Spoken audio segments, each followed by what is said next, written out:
তীব্র গ্যাস সংকটে ব্যাহত হচ্ছে কলকারখানা উৎপাদনও। এ বিষয়ে আরও জানাতে চাই আপনাদের। গাজীপুর থেকে যোগ দিচ্ছেন সহকর্মী রফিকুল ইসলাম খান। রফিক, গাজীপুর শিল্পাঞ্চলে গ্যাস মিলছে কেমন?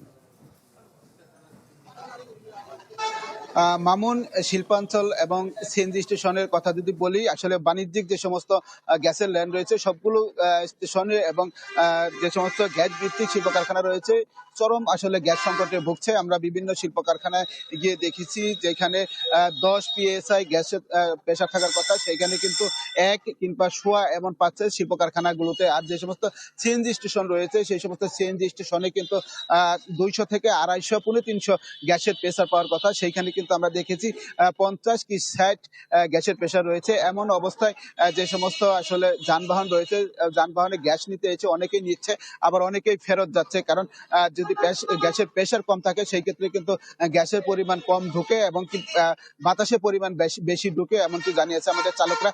যে যারা আসলে মূলত আসলে যে সমস্ত গাড়ি চলার মতো কোনো অবস্থা নেই সেই সমস্ত গাড়িগুলো আসলে এই মুহূর্তে আসলে গ্যাস নিচ্ছে, অন্য গাড়ি কিন্তু আমরা দেখছি যে তারা ঘুরে গেছে। এছাড়া গাজীপুরে যে সমস্ত সিএনজি স্টেশন রয়েছে অনেকগুলো সিএনজি স্টেশন কিন্তু প্রেসারের কারণে বন্ধ রয়েছে, আবার কিছু কিছু সিএনজি স্টেশন চালু রয়েছে। যে সমস্ত সিএনজি স্টেশন চালু রয়েছে সবগুলো সিএনজি স্টেশনে কিন্তু আমরা দেখেছি লম্বা গাড়ির লাইন রয়েছে। অনেক যানবাহন কিন্তু প্রায় 2 ঘন্টা অপেক্ষা করে তারপরে তাদেরকে গ্যাস নিতে হচ্ছে। এমন পরিস্থিতিতে আসলে চালক, শিল্প মালিক, এমনকি বাসাবাড়ি সকলেই কিন্তু আসলে উদ্বিগ্ন হয়ে পড়ছে এবং সকলে দাবি করছেন যেন দ্রুততম সময়ের মধ্যে যে গ্যাসের সংকট রয়েছে সেই সংকট সমাধান করে নিরবিচ্ছিন্ন গ্যাস সরবরাহের দাবি জানিয়েছে। এই ছিল গাজীপুর থেকে সর্বশেষ গ্যাস পরিস্থিতির খবর। মামুন, ধন্যবাদ আপনাকে। বাংলা কিউআর যেখানে, নগদ পেমেন্ট সেখানে। সারা দেশে 10 লাখেরও বেশি মার্চেন্টে নগদে পেমেন্ট করুন খুব সহজে। দর্শক, আমাদের সঙ্গে গাজীপুর থেকে যুক্ত হয়েছিলেন সহকর্মী রফিকুল ইসলাম খান। এই পর্যায়ে রাজধানীর চিত্রটা আমরা জেনে নিতে চাই। আমাদের সঙ্গে বার্তাকক্ষ থেকে যুক্ত হচ্ছেন সহকর্মী মাহবুবুর রহমান। মাহবুব, আজ ঢাকার সারাদিনে বিভিন্ন পয়েন্টে আপনি ঘুরে দেখেছেন। রাজধানীতে গ্যাস সরবরাহ চিত্রটা আসলে কেমন?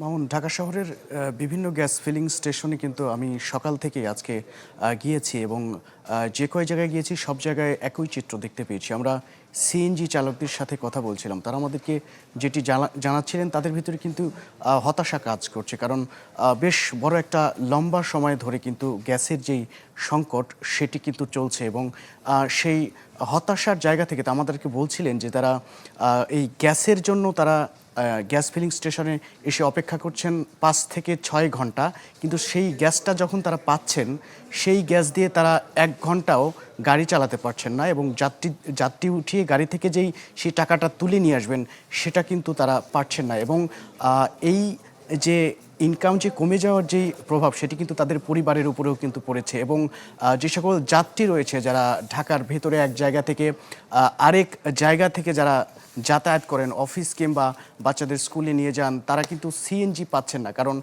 সিএনজি চালকরা কিন্তু গ্যাস পাচ্ছেন না ঠিকমতো। এই কারণে মানুষের যে যাতায়াতের যে সমস্যা সেটিও একটি বড় সমস্যা হয়েছে।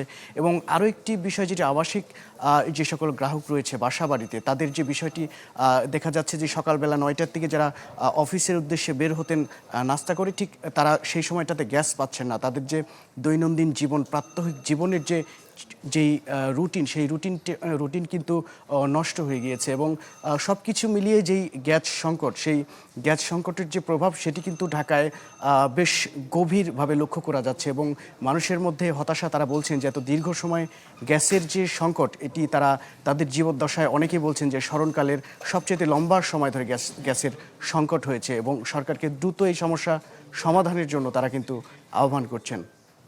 মাহবুব, ধন্যবাদ আপনাকে। বার্তাকক্ষ থেকে যুক্ত হয়েছিলেন সহকর্মী মাহবুবুর রহমান, জানাচ্ছিলেন গ্যাস সংকটের বিষয়ে। তার আগে গাজীপুর থেকে যুক্ত হয়েছিলেন আমাদের আরেক সহকর্মী।